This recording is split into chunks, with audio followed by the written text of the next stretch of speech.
ಧರಣಿ ಮಂಡಲ ಮಧ್ಯದೊಳಗೆ ಮೆರೆಯುತ್ತಿಹ ಕರ್ನಾಟ ದೇಶದೊಳಿರುವ ಕೊಪ್ಪಳವೆಂಬ ಕ್ಷೇತ್ರದ ಪುಣ್ಯ ಪುರುಷನ ಕಥೆಯಿದು. ಗವಿಪುರೇಶನ ಮಹಿಮೆಯಿಂದ ನರನ ರೂಪದಿ ಹರನು ಬಂದ, ದೀಕ್ಷೆಯನ್ನು ಪಡೆದುಕೊಂಡ ಹಿರಿಯ ಗುರುಗಳ ಹಸ್ತದಿ. ಭಕ್ತಿಯೇ ಭಗವಂತನೆಂದ ಪುಣ್ಯ ಪುರುಷನ ಕಥೆಯಿದು.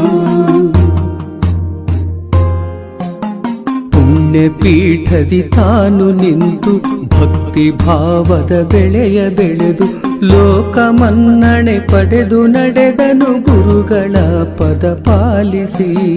ಭಕ್ತರೇ ಭಗವಂತನೆಂದ ಪುಣ್ಯ ಪುರುಷನ ಕಥೆಯಿದು.